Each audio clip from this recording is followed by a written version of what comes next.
Then he became quietly menacing. I'm glad no one did anything to upset him while I was around. Ennui is the spiritual counterpart of denial.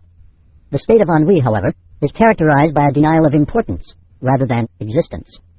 This is related to a sense of being unwanted or unloved. By this method of coping, a person tries to pretend that it doesn't matter. It's a variation on running away and therefore a version of fear. When this form of turning away from others and from the world becomes acute or chronic, it can also produce physical tension. Many modern healing systems are often ineffective because they are overly exclusive. They tend to treat illness as being caused only by physical or emotional or mental or spiritual conditions, and to reject some or all of the others as having no bearing on the problem. Yet tension can come from any of these realms, and there's usually a combination of more than one in a particular symptom. Even something as simple as a smashed finger can be related to feelings of guilt or confusion about a life direction, or to spiritual alienation, or to all three at once. If the finger is only treated at the physical level, the healing will be slowed down by the tension being maintained in one of the other conditions. A healer ignores any one of them at the peril of the healee. Frequently, dramatic improvement in mental health occurs through nutrition. Tumors are removed with hypnosis, and emotional release cures spiritual apathy. In my view of healing, excessive physical, emotional, mental, or spiritual stress, or any combination of these, causes the excessive tension that produces illness or disharmony.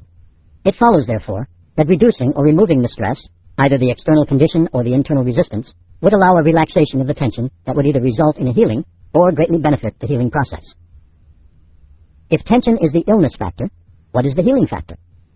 As I've related, it certainly isn't the method, because too many different methods can accomplish the same thing. Is there any component in every kind of healing that would start the process? I venture to say that there is one thing, and that it has two aspects. The one thing that seems to be present in every healing is intent.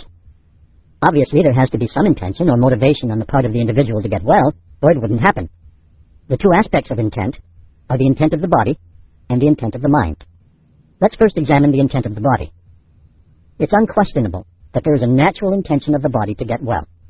In any case of illness or injury, the body immediately begins to repair itself to the best of its ability, and it uses signals such as pain or hunger to notify the conscious mind that it needs help in getting back to a state of wellness. You could call it an automatic intent. Tension interferes with the body's ability to heal itself, sometimes to the point of turning a healing response into a self-destructive act. Blood clotting, for example, is a healing response, but stress can cause it to happen at the wrong place and time. Still, there is no doubt that the body's intent to heal itself is a critical healing factor, and anything we can do to assist that intent, such as relieving stress, is useful and good. The intent of the body to heal itself may also be called the subconscious intent. The intent of the mind, however, is a conscious intent, also known as motivation, will, or willpower. Although one can assume the existence of a subconscious intent to heal as a given in all situations, the conscious intent is a variable factor. At first, it would seem that everyone would naturally want to be well. Some people, however, consciously use physical disharmony as a spiritual discipline, as a means of learning, as a means of manipulation, as a means of self-punishment, as a way of diverting rage.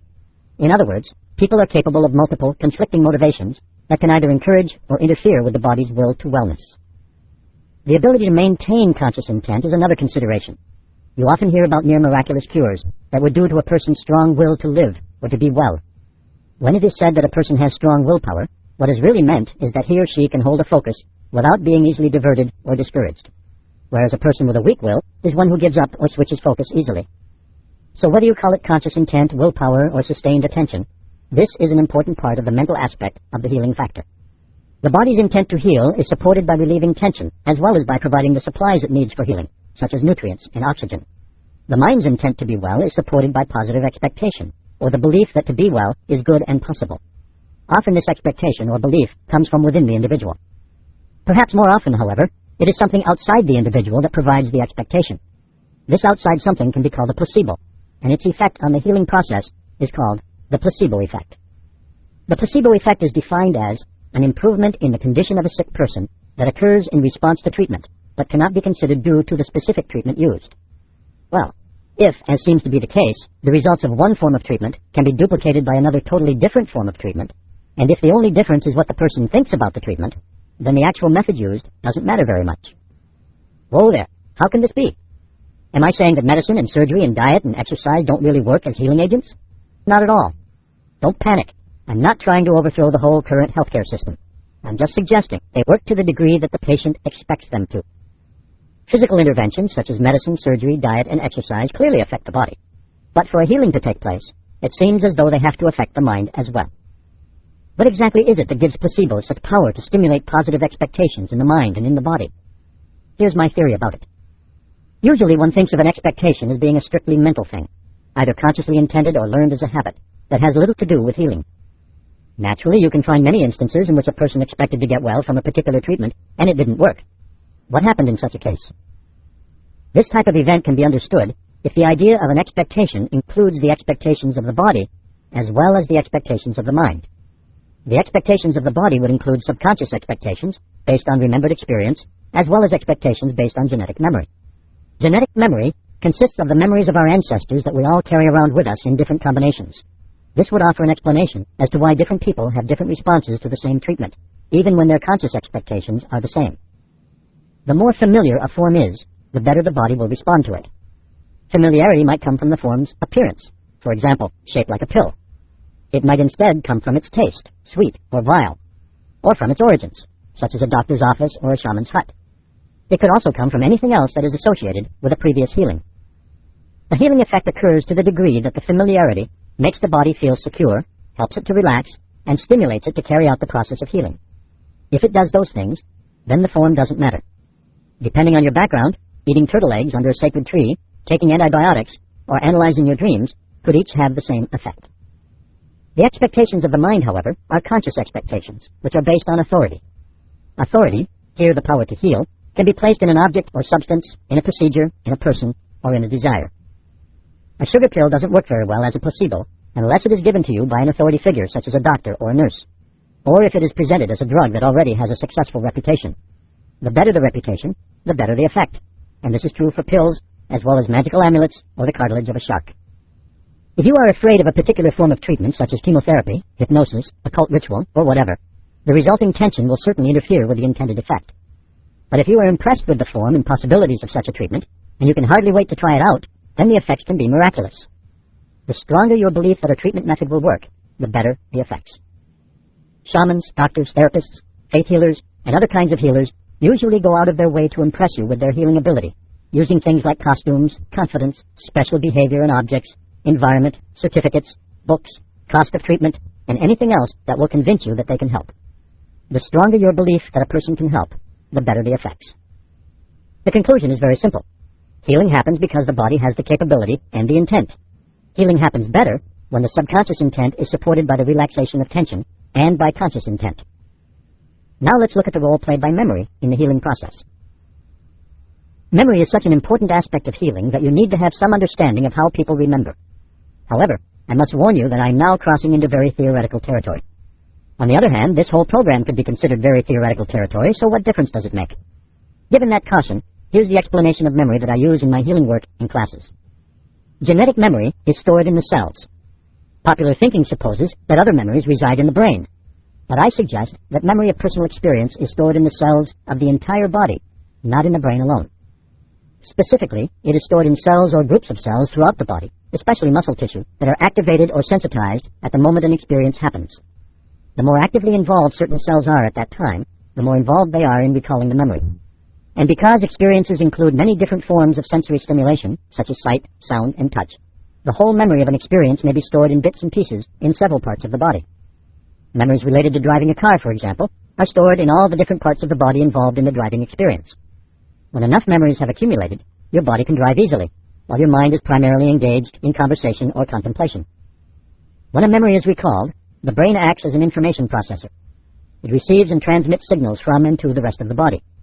It may have its own experiential memory, but it is not the entire storehouse of personal memory. If a memory is requested by the body or the mind, the brain sends a message such as this: "Hey, we need a memory of how to ride a bicycle," or "Give us the memory of Marianne's party last November." The presence of an actual bicycle can stimulate a very rapid recovery of all the memories held by the various cells involved in bicycle riding. The recall of details from the party may take a little longer, typically starting with the most energetically intense part of the experience, such as the moment you broke Marianne's favorite vase, and then pulling in other memories around it. In both cases, the recall is associative. That is, memories are linked to each other by association rather than in a linear sequence. Touching the handlebars of the bicycle will trigger recall of how to sit, which will trigger recall of how to pedal, which will trigger recall of how to keep your balance, and so on. This will happen so rapidly that you probably won't notice any delay. In remembering something such as a party, however, you usually get the most intense experience first, then events surrounding that experience, then events of lesser intensity and their associations, and so on. Somewhere in the middle, the association process might lead to, for example, the first time you met Marianne, when she still thought you were a nice person. And so, on its own, the body remembers by associations of energy, similarity, symbolism, and the like, without regard to time and space. However, the mind can impose an orderly sequence to remembering. Memory itself is stored as a pattern of movement on a very small scale, like a code. Basically, the cells have an experience that is translated into a minuscule bit of movement. To recall a memory, the cells involved in various parts of the experience vibrate their code in unison and send a signal of their activity to the brain. It translates these signals into a recalled experience and gives other cells signals to take action as necessary. My research indicates that most, if not all, of our memories are dependent on key groups of cells that have to be stimulated first for recall to happen. You may say that's cute, or fantastic, or even absurd, but to my mind, practical. Look, I don't really know if this is the way memory works, but neither does anyone else in spite of what they may claim. I use this model because it seems to fit the experience people have with memory. It answers a lot of questions about memory, and it's extremely useful in the process of healing. So I'm going to treat it as though it's true until I run across a better idea, because it's very practical to do so. Using this idea of memory to help explain motivation, expectation, energy, and stress as they relate to the body allows for the development of many workable healing techniques. It's important to keep in mind that the essential motivation of the body is to move toward pleasure and away from pain. The reason is very simple. Pleasure feels good and pain feels bad. The body remembers this, and so it loves the one and fears the other. In the case of specific experiences, the body will categorize them hierarchically, according to their pleasure or pain components, as it memorizes them. Then it will seek to repeat pleasurable experiences and avoid painful ones. Or it will put up with a certain amount of pain to reach a pleasure high on the hierarchy. This is the simple explanation for most human behavior. It tells us why children prefer video games to homework, why people climb mountains, and why people put up with painful relationships. As you grow up, your body must learn how to cope with changing circumstances and new experiences, from eating and walking, to potty training and playing, to working and illness, and all the other events of life. How does motivation affect learning, then? I'll use the example of a baby learning to walk. First, there has to be the desire to walk. It's important not to take this for granted. My eldest son didn't walk for so long that we began to think he had a disability, until one day we picked him up from a child care center to find him running. The woman in charge said he'd been crawling along quite happily, and then saw older boys having such a good time running around that he got up and joined them. Before that, he'd been carried everywhere and felt no need to walk. Most children, however, first want to see something or reach something or do something that requires walking, and that's what motivates the attempt. For anything to be learned, there must be a benefit to the learning that provides the motivation to learn. The process of learning involves motivation, experience, feedback, and selective memorizing. Observing a child learning how to walk is very interesting. In the beginning, the steps are tentative as the child tries out various combinations of body movement and balance. By an adroit use of biofeedback, in other words, by finding out whether a particular combination results in falling down or staying up, the child gradually remembers what works, forgets what doesn't work, and learns the skill of walking. There you have it, the key to learning new behavior and skills. Remember what works, and forget what doesn't work. That's how a baby learns, that's how a child learns, and that's how an adult learns. That's how you learn to be healthier, and that's how you learn to be sick. Hey, did I just say that the process of learning to walk is the same as the process of learning to be sick? And did I just say that sickness is a learned behavior? Yes. Everything that humans do is learned behavior. Whether it was learned first by ancestors and remembered by genes, or learned in a given lifetime and remembered by cells. Every kind of learning necessarily involves the body, and every experience that repeats itself is a learned behavior, whether you're talking about language or colds. You learn a language by means of repeating patterns of physical behavior to produce meaningful sounds because it's useful. You learn an illness by means of repeating patterns of physical behavior to produce meaningful symptoms because it's useful too. The usefulness or benefit of illness comes from its value as a means of reducing stress. It's common for a person's subconscious to generate an illness when work becomes too painful to tolerate, or for the subconscious to use illness as a means of avoiding a painful emotional confrontation. Unfortunately, much of the benefit is lost because the illness also produces stress.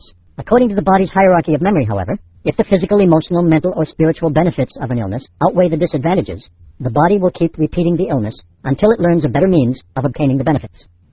Remember, the body's natural reaction to stress is to stress back. When the body experiences pressure, it tends to exert pressure back.